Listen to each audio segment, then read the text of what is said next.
Good morning students, कैसे हैं आप सब। एक बार फिर आपका वेलकम है हिंदी भाषा शिक्षण और प्रवीणता की क्लास में। जैसा कि हम सब कल की क्लास में उच्च प्राथमिक स्तर पर भाषा शिक्षण की क्या महत्व है, क्या उसकी भूमिका हो जाती है और एक शिक्षक का इस भूमिका में क्या रोल रहेगा, उस पर चर्चा कर रहे थे। तो आइए इसी चर्चा को आज हम आगे अग्रसर करते हैं, आगे बढ़ाते हैं। देखिए, उच्च प्राथमिक स्तर पर भाषा शिक्षण कहते हैं कि औपचारिक एवं अनौपचारिक। औपचारिक शिक्षा आपको पता होगा वह होती है जो एक निश्चित क्षेत्र में निश्चित समय के अनुसार, निश्चित विषय सूची के अनुसार और निश्चित पैटर्न के अनुसार दी जाती है। और अनौपचारिक शिक्षा होती है जिसके लिए कोई निश्चित स्थान नहीं होता, कोई निश्चित पैटर्न नहीं होता, कोई निश्चित व्यक्ति भी नहीं होता। अनौपचारिक शिक्षा हम घर से प्राप्त कर सकते हैं, माँ से प्राप्त कर सकते हैं, समाज से प्राप्त कर सकते हैं, अपने से छोटे से ले सकते हैं, बड़े से ले सकते हैं। अनौपचारिक शिक्षा का क्षेत्र औपचारिक शिक्षा से बहुत ज्यादा विस्तृत होता है। तो यह कहते हैं कि उच्च प्राथमिक स्तर पर आते आते बालक औपचारिक यानी स्कूली शिक्षा और अनौपचारिक यानी जो व्यवहारिक शिक्षा है उनके सभी विषय क्षेत्रों में प्रयुक्त होने वाली भाषा का ज्ञान हो जाता है। यानी वह मातृभाषा भी सीख जाता है, राष्ट्रभाषा भी सीख जाता है और उसको पढ़ाए जाने वाले अन्य विषय है जैसे गणित, उसकी भी एक लैंग्वेज है तो वह भी सीख जाता है। यानी वह क्या होता है, उसकी जो बुद्धि है उसका प्रसार होता है और उच्च प्राथमिक स्तर पर बालक का जो भाषा शिक्षण है वो और ज्यादा समृद्ध हो जाता है। इसके बाद कहते हैं विभिन्न शैलियों से अवगत होना। यानी उच्च प्राथमिक स्तर पर आते आते बालक भाषा की विभिन्न शैलियों से अवगत होना शुरू हो जाता है। यानी वह घर वालों की कही हुई बातों का अर्थ समझने लग जाता है। कौन उसे सही कह रहा है, कौन गलत, या कौन उसको डांट रहा है, कौन उससे प्रेम से बात कर रहा है। और वह हर शैली को, गाने क्या है, भजन क्या है, कार्टून क्या है, फिल्म क्या है, कुछ न कुछ हद तक वह उसको सीखने लग जाता है। तो उच्च प्राथमिक स्तर पर आते आते शिक्षक का जो रोल है या शिक्षक की जो भूमिका है वो बहुत ज्यादा अहम हो जाती है। अब कहते हैं बालकों को भाषा के महत्व का एहसास हो। यानी एक शिक्षक की भूमिका बन जाती है, एक शिक्षक का दायित्व बन जाता है, फर्ज बन जाता है कि वह उच्च प्राथमिक स्तर पर बालकों को भाषा के महत्व का एहसास करवाए। यानी उनको हिंदी भाषा के महत्व का एहसास करवाए।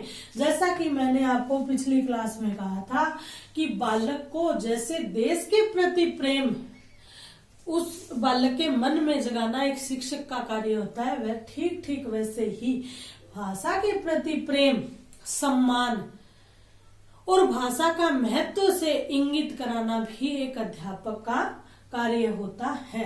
केवल संप्रेषण का माध्यम नहीं है। ये कहते हैं कि बालकों को हमें यह ज्ञान कराना अत्यंत आवश्यक है कि भाषा केवल बातचीत का, कम्युनिकेशन का, संप्रेषण का माध्यम नहीं है, यह उसके अलावा भी बहुत कुछ है। यह अपने विचारों की अभिव्यक्ति का साधन है।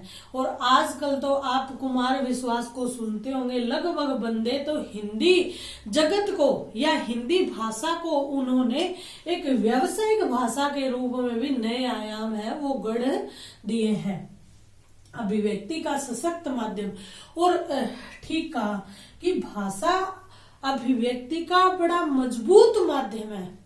जैसा कि अगर दो लोग बात कर रहे हो और एक आदमी बड़ी अच्छी शुद्ध हिंदी का प्रयोग कर रहा है और बड़े उच्चारणगत तरीके से बोल रहा है तो आपको आकर्षण बढ़ेगा कि देखो कितना अच्छा बोला। और एक बालक है वो बड़े अच्छे अच्छे शब्दों का प्रयोग करता है, बड़ी अच्छी तरह से बोलता है, तो हमारी उस बालक में अपने आप ही उसके प्रति झुकाव हो जाता है कि नहीं जी बच्चा बहुत बढ़िया है, बहुत अच्छी भाषा का प्रयोग करता है, बहुत अच्छे प्रश्न करता है, बहुत अच्छी तरीके से उत्तर देता है।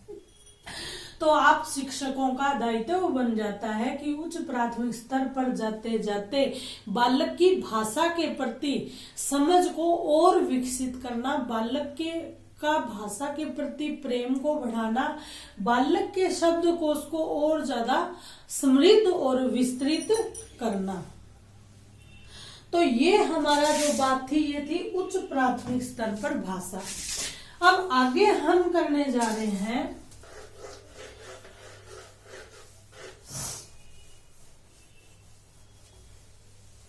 देखिए आपका बिल्कुल विषय टू विषय चल रहा है, टॉपिक टू टॉपिक चल रहा है। आप नोट करते रहें और इसके नोट्स बना लें, आपके पेपर में काम आएंगे।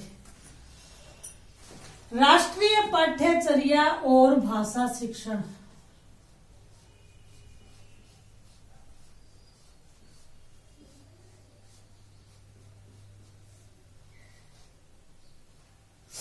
राष्ट्रीय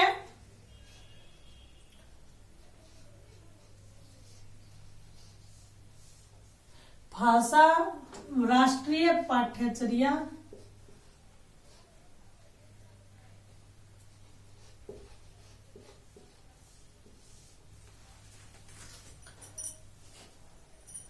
और भाषा शिक्षण।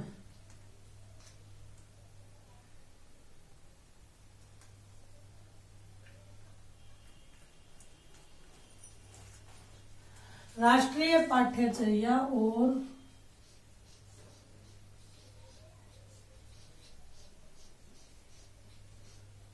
भाषा शिक्षण।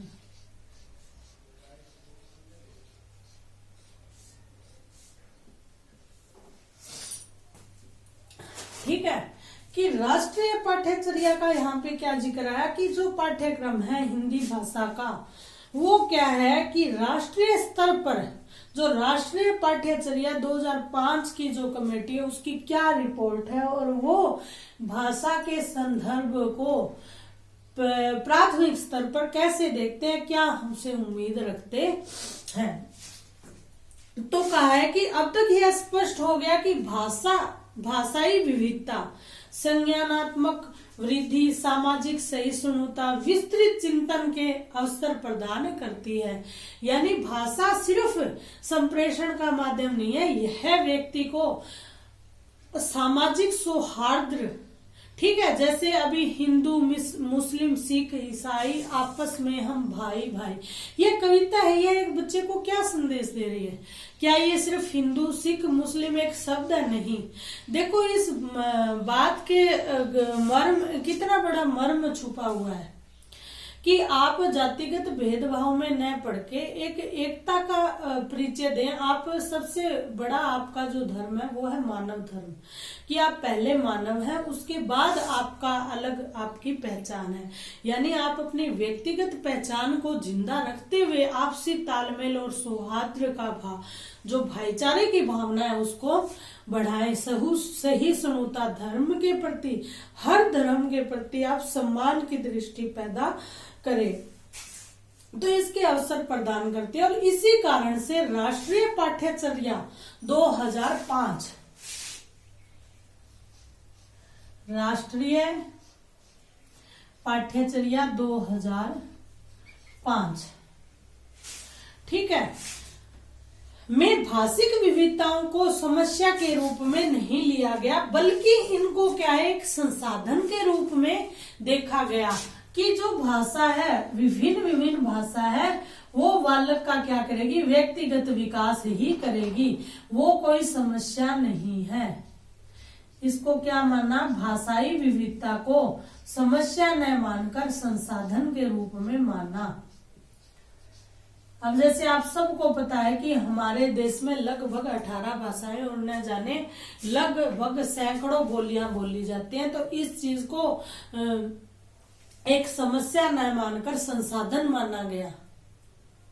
यानी हम इस चीज को सकारात्मक रवैये से देखते हैं और संसाधन के रूप में मानते हुए कि रोजमर्रा का जो अनुभव है वह भी यह बताता है कि कई बच्चे ऐसे होते हैं जो जटिलता होते हुए भी यदि वह नियमित रूप से उस भाषा को सुनते हैं, उसका आचरण देखते हैं, तो वह उस भाषा को बोलने लग जाते हैं। और इसका सबसे बढ़िया जो उदाहरण है वो आप आज ही नेट पर जाके सर्च कर लीजिए। एक वंडर गर्ल या फिर वो ऐसा कुछ करके 14 साल की लड़की है और वो न जाने कितनी कम से कम 6-7 भाषाएं या उससे भी अधिक भाषाओं को बोलती है और वो बहुत छोटी उम्र से बोल रही है।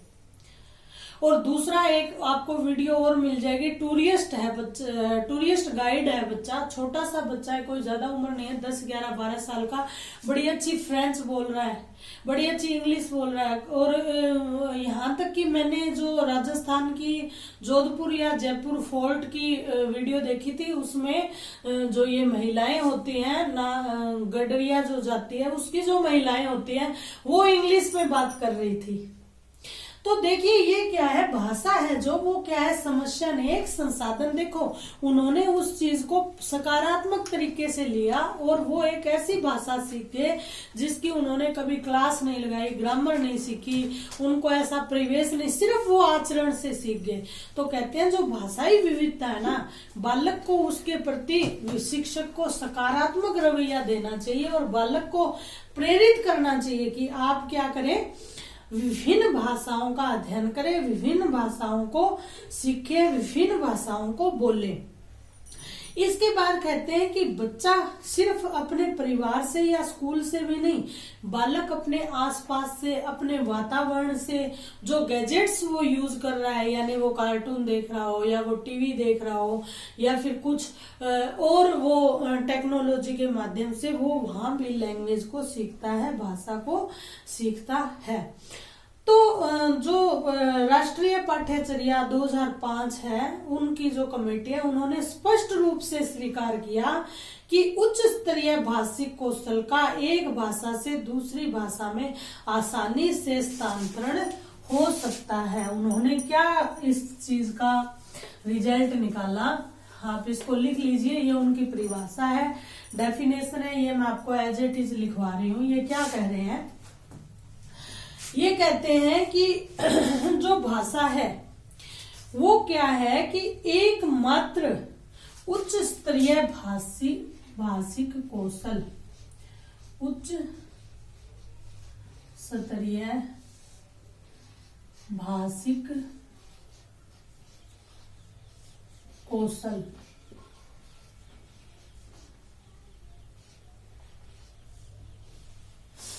उच्च स्तरीय भाषिक कौशल क्या करता है, एक भाषा से दूसरी भाषा में, एक भाषा से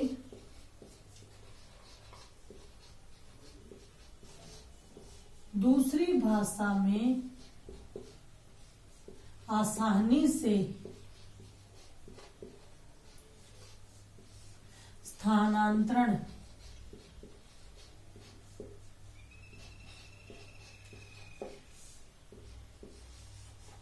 ठीक है, आसानी से स्थानांतरण कर देता है। उच्च स्तरीय भाषिक कौशल एक भाषा से दूसरी भाषा में आसानी से स्थानांतरण कर देता है। अर्थात यदि आपको एक भाषा का ज्ञान है तो आपको दूसरी भाषा सीखने में उससे सहायता ही मिलेगी, वो उसका विरोध नहीं करेगी। जैसे यदि आपको संस्कृत भाषा की ग्रामर आती है तो आप उसका उपयोग हिंदी भाषा में भी भली भांति कर सकते हैं, और इसीलिए यह आवश्यक हो गया कि हम उसके लिए हर संभव प्रयत्न करें ताकि स्कूल स्तर पर भारतीय भाषाओं का निरंतरता से विकास हो और बालक निरंतरता से उस भाषा का ज्ञान प्राप्त करें और समृद्धि प्राप्त करें। अब कहते हैं राष्ट्रीय शैक्षिक अनुसंधान और प्रशिक्षण परिषद नई दिल्ली के द्वारा हिंदी पाठ्यक्रम के दस्तावेज में इस तथ्य पर विस्तार से बात की गई है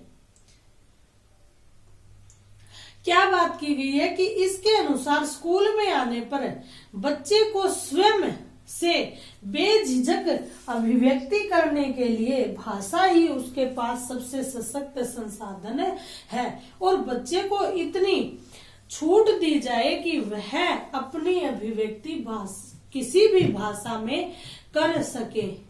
लेकिन इसका यह अर्थ कदाचित नहीं निकलता कि यदि आपको छूट मिल गई तो आप बालक को सिर्फ मातृभाषा तक ही सीमित रखें, क्योंकि आप सबको पता है कि यह बात क्लास में भी चलती थी कि जी मैं तो बागड़ी में पटांगा, ऐसा आप में से कुछ बच्चों का विषय रहता था। लेकिन आपको ये कहा जाता था कि आप मातृभाषा को यूज कीजिए, मदर टंग को यूज कीजिए, लेकिन जो अपना ज्ञान है वो हिंदी भाषा में भी, इंग्लिश भाषा में भी, पंजाबी में भी, राजस्थानी में भी, जितना आप हो सके उसको क्या कीजिए, विस्तृत कीजिए, समृद्ध कीजिए।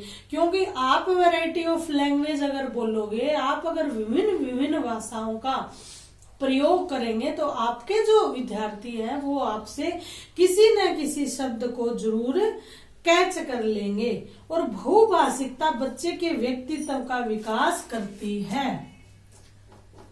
बहुभाषिकता यानी बहुत सारी भाषाएं बोलना, उसमें आत्मविश्वास भी लाती है।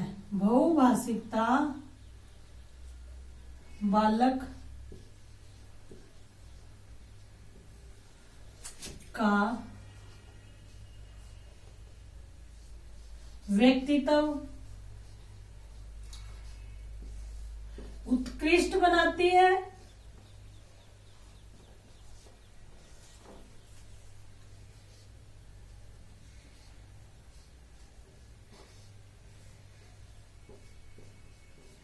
और उसमें कॉन्फिडेंस भी डेवलप करती है, आत्म सम्मान भी जगाती है।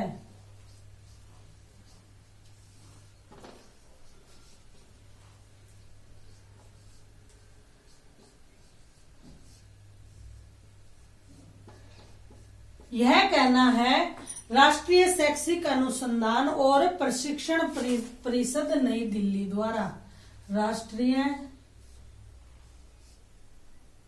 परीक्षण संस्थान नई दिल्ली द्वारा।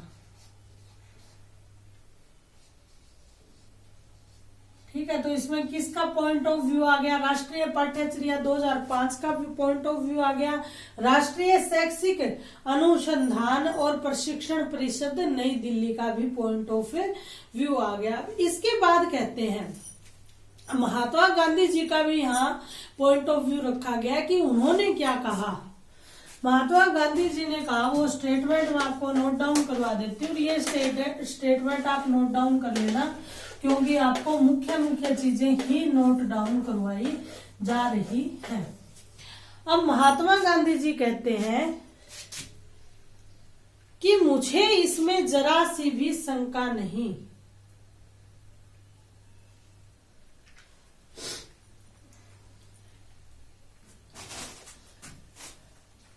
महात्मा गांधी जी कहते हैं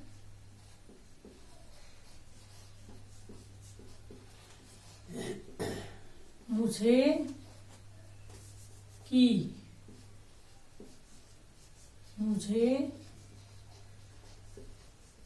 इसमें बिल्कुल भी शंका नहीं। किस चीज में नहीं? कि जिन लोगों ने हाथ में बच्चों को जिन लोगों के हाथ में बच्चों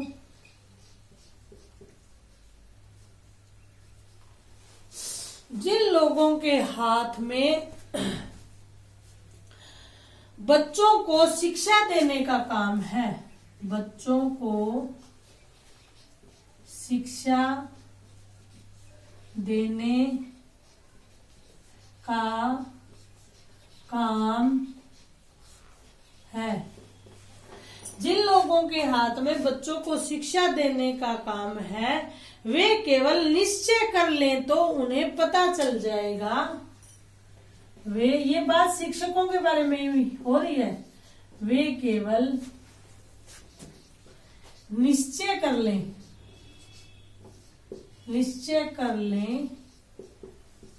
तो उन्हें पता चल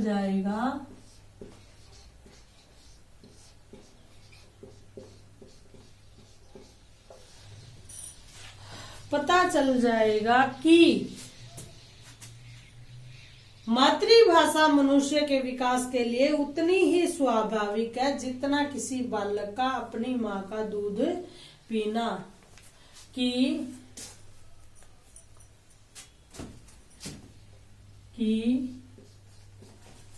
मातृभाषा